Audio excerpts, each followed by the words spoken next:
Welcome to my channel. आइए आपका एक नए वीडियो में पुनः स्वागत है। इसमें हम लोग देखने वाले हैं 2023 में मैथ के चैप्टर में से जो है किस चैप्टर से कितने अंक पूछे गए हैं, उन्हीं चैप्टरों को आज चीज़ों का आज कवर करेंगे। तो मैथ सब्जेक्ट से 2023 में किस चैप्टर से कितने प्रश्न पूछे गए थे, इसी चीज़ को हम लोग देखेंगे। यह जो है प्रथम पाली में पूछे गए प्रश्नों का विश्लेषण हम किए हैं। तो आइए देखते हैं। पहले देखिएगा, चैप्टर जो है सबसे पहले हम लोग जानते हैं, ये जो है ऑब्जेक्टिव वाला काउंटिंग किया गया है, ये 2 नंबराही है और ये 5 नंबराही है। यदि आप इसको जान लेते हैं तो आपको अपनी प्लानिंग और रणनीति बनाने में है काफ़ी सहूलियत मिलेगी। किस चैप्टर को ज़्यादा ध्यान दिया जाए, इसमें जो है आपको फायदा मिलेगा। देखिएगा, त्रिकोणमिति के बारे में पहले जान लीजिए। त्रिकोणमिति से जो है आपके ऑब्जेक्टिव क्वेश्चन की संख्या 20 था, यानी 20 को क्वेश्चन पूछा गया था 2023 में। 100 नंबर आपको पता ही है कि 100 को ऑब्जेक्टिव क्वेश्चन आपसे पूछा जाता है। इस बार भी वही पूछा जाएगा, जिसमें आपको सिर्फ 50 क्वेश्चन बनाने हैं। 100 में 50 क्वेश्चन बनाना है। 2 नंबराही क्वेश्चन जो है आपसे 2 नंबराही क्वेश्चन आपसे जो है 30 क्वेश्चन पूछे जाएंगे, जिसमें से 15 क्वेश्चन आपको बनाने हैं। उसके बाद 5 नंबराही आपसे 8 प्रश्न पूछे जाएंगे, जिसमें से 4 प्रश्न आपको बनाने हैं। और ऑब्जेक्टिव जो है 1 नंबराही, वो आपका 100 क्वेश्चन होगा। 100 क्वेश्चन होगा, जिसमें से आपको 50 क्वेश्चन बना लेने हैं। तो ये आपका जो है सिलेबस है। न्यू पैटर्न के हिसाब से 100 गो ऑब्जेक्टिव में 50 गो ऑब्जेक्टिव सॉल्व करना है, जहां मन तहां से। उसके बाद 8 गो 5 नंबराही में से 4 गो बना लेना है, जो अच्छा आपको लगेगा। और 30 गो में मात्र 15 गो बनाना है, जो 2 नंबराही है। 15 दूना 30 नंबर के। तो फिर देख लेते हैं कि किस चैप्टर का ज़्यादा अहमियत है, किस चैप्टर पर कम भी ध्यान दिया जाता, काम आपका चल जाए। तो पहले यह जान लीजिए। तो त्रिकोणमिति से जो है यहाँ ध्यान दीजिएगा आप लोग कि त्रिकोणमिति से आपके जो ऑब्जेक्टिव क्वेश्चन है वह 20 गो पूछे गए हैं, जो काफ़ी ज़्यादा है। 20 गो ऑब्जेक्टिव क्वेश्चन पूछा गया था सिर्फ और सिर्फ त्रिकोणमिति से। उसके बाद जो है 2 नंबराही से आपका जो है 3 क्वेश्चन पूछा गया। क्या पूछा गया? 2 नंबराही से 3 प्रश्न आए। और 5 नंबराही लॉन्ग क्वेश्चन में भी 1 क्वेश्चन त्रिकोणमिति से था, जिसमें हाइट और डिस्टेंस को हम शामिल नहीं कर रहे हैं, अलग से हमने उसका व्यवस्था किया है। देखिएगा, हाइट एंड डिस्टेंस से जो है इस बार ऑब्जेक्टिव में एक भी प्रश्न प्रथम पाली में नहीं पूछे गए थे। ऑब्जेक्टिव में 1 नंबराही में, क्योंकि इस चैप्टर से भी आपको ऑब्जेक्टिव क्वेश्चन उन्नयन कोण या अवनमन कोण इस टाइप से क्वेश्चन जो है रहता है। उसके बाद देखिएगा, यहाँ से हाइट एंड डिस्टेंस से जो है 2 नंबराही में गया तो 1 प्रश्न आपका जो था, हेलो शांत रहिए आप लोग। तो 2 नंबराही में जो है आपसे 1 प्रश्न पूछे गए थे, ऑब्जेक्टिव नहीं था, तो 2 नंबराही में 1 था। और 1 जो है लॉन्ग क्वेश्चन में वो क्वेश्चन जो है इस यहाँ पे आपको था 5 नंबराही में। तो इस प्रकार से चूंकि ये दोनों एक ही हिस्सा है, त्रिकोणमिति का ही हाइट एंड डिस्टेंस है, तो देखिए इतना ज़्यादा है। तो 20 आई 2 3 दूनी 6, 26 हो गया। 26 को 2 जोड़िए, 28 हो गया। 5 5 10 हो गया। 38 नंबर के सिर्फ और सिर्फ आपसे जो है 38 नंबर के हाइट एंड डिस्टेंस मिलाकर इतना क्वेश्चन आपके एग्जाम में पूछे गए थे।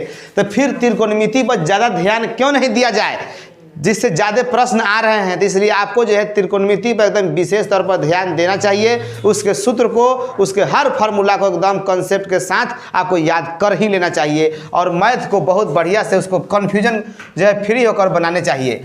अब हम लोग जान लेते हैं तीसरा जो है चैप्टर सबसे मात्रा में अच्छा क्वेश्चन पूछता है, तो वो आपका मेंसुरेशन अर्थात क्षेत्रमिति है। क्षेत्रमिति से जो है आपके ऑब्जेक्टिव क्वेश्चन में, ऑब्जेक्टिव में जो है 13 गो प्रश्न देखा गया। कितना प्रश्न था? 13 गो प्रश्न। ये भी बहुत बड़ी संख्या है। तो 1 नंबराही में क्षेत्रमिति से जो है 13 प्रश्न रहा, जबकि 2 नंबराही में जो 4 प्रश्न है। देखिए 4 गो प्रश्न है और लॉन्ग क्वेश्चन 1 क्वेश्चन आपको गारंटी के साथ मेंसुरेशन से रहता है, चाहे जो भी हो। तो आपका जो है 13 4 दूना 8 आ 10 कितना होगा जी? 18 गो है। 18 10 28 तो 30 31 नंबर। करीब करीब यहाँ से भी 31 नंबर था। चूँकि आपको सब प्रश्न थोड़े बनाने हैं, जितना शर्त है उतना ही बनाइए ना। तो आपको देखिएगा यहीं से आ गया 20 10 30 तक 33 नंबर तो यहीं से हो जा रहा है।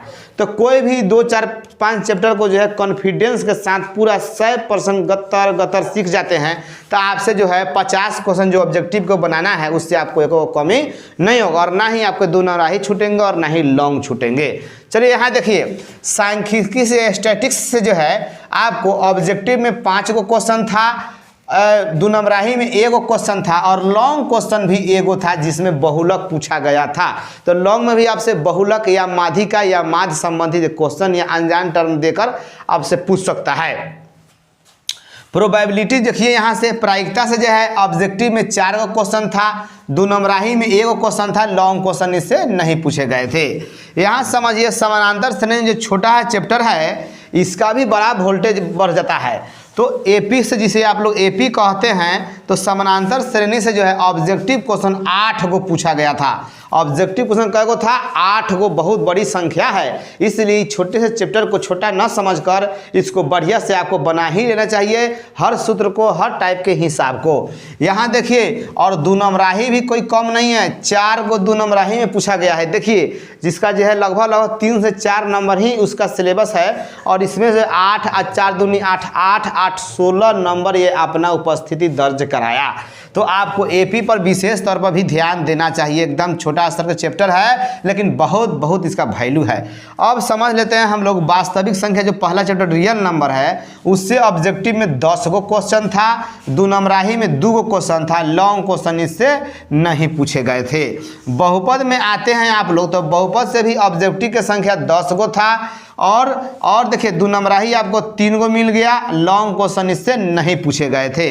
उसके बाद कोऑर्डिनेट ज्योमेट्री में आते हैं आप लोग, नियामक ज्यामिति में, तो इससे जो है ऑब्जेक्टिव क्वेश्चन की संख्या कै गो था? 11 क्वेश्चन पूछे गए थे कोऑर्डिनेट ज्योमेट्री से। उसके बाद दो नंबराही में इसके 2 गो क्वेश्चन था, दो नंबराही में कै गो था? 2 गो था, लॉन्ग क्वेश्चन इससे नहीं पूछे गए थे। उसके बाद 2 चर वाले रैखिक समीकरण में जो है ऑब्जेक्टिव क्वेश्चन 5 गो था, बहुत कम है। खैर बड़का चैप्टर है, उतना ऑब्जेक्टिव नहीं बन पाता है, तो 2 चर वाले रैखिक समीकरण से 5 गो क्वेश्चन पूछे गए थे ऑब्जेक्टिव में, और दो नंबराही में 3 गो क्वेश्चन पूछे गए, दो नंबराही में 3 गो, जबकि 5 नंबराही में 1 गो पूछा गया था। वह कौन था? ग्राफ था। कौन था? ग्राफ था आपका। उसके बाद द्विघात समीकरण में आते हैं, तो वहाँ से आपको ऑब्जेक्टिव क्वेश्चन 7 गो पूछ लिया गया। कै गो? 7 गो क्वेश्चन ऑब्जेक्टिव था, दो नंबराही आपको 3 गो था, और 5 नंबराही में 1 गो क्वेश्चन था लैंग्वेज पर आधारित, लैंग्वेज बेस्ड क्वेश्चन था। जियोमेट्री जो 20 नंबर का होता है उससे जो है ऑब्जेक्टिव आपका 6 गो पूछा गया, ऑब्जेक्टिव 6 गो, दो नंबराही पूछा गया 3 गो, दो नंबराही का पूछा गया 3 गो, और 5 नंबराही से जो है 2 गो क्वेश्चन पूछा गया। एक गो था प्रमेय और एक गो था कंस्ट्रक्शन अर्थात रचना था। तो 2 नंबर में 2 गो क्वेश्चन में जो है एगो 5 नंबर के रचना पूछा और एगो प्रमेय पूछा। ठीक है, तो आप जो है विशेष तौर पर इसमें से आप रचना सीख सकते हैं, हर हाल में आसान पड़ता है। आपका एक ग्राफ हो जाता है, यहाँ से हाइट एंड डिस्टेंस हर साल गारंटी के साथ आता है, तो वो हो जाता है। ट्रिको से तो रहबे करेगा एगो क्वेश्चन सेटल करके, तो ये आपको मेंसुरेशन से वो क्वेश्चन आपको मिल जाएगा लॉन्ग में। तो ये आपके जो है मतलब पूरा पैटर्न है, तो आप इसको समझकर अपनी तैयारी को जो है व्यवस्थित तरीके से और एक ढंग से जो है आप कर सकते हैं। किस चैप्टर ज़्यादा ध्यान देना चाहिए, आपको महसूस हो गया होगा कि कौन सा चैप्टर ज़्यादा वैल्यूएबल है। तो विशेष तौर पर हमारे दृष्टि से ये जो है त्रिकोणमिति, क्षेत्रमिति, जिसमें साइड एंड शामिल कर लीजिए आप लोग, इसका ज़्यादा वैल्यू है। और ये सब जो तीनों हैं बहुत हल्का है लगभग, तो यहाँ से ये सब जो है ये भी कोनो कमज़ोर नहीं है। तो इन चैप्टरों को विशेष तौर पर आप ध्यान देते हुए अपनी तैयारी को जो है अच्छा से कर सकते हैं, बना सकते हैं, अच्छा स्कोर खड़ा कर सकते हैं। तो चलिए ठीक है, मिलते हैं हम लोग अगले वीडियो में। आपको जो है नेक्स्ट वीडियो में द्वितीय पाली में किस चैप्टर से कितने प्रश्न पूछे गए थे हम आपको वहाँ पे बताते हैं। तो चलिए ठीक है।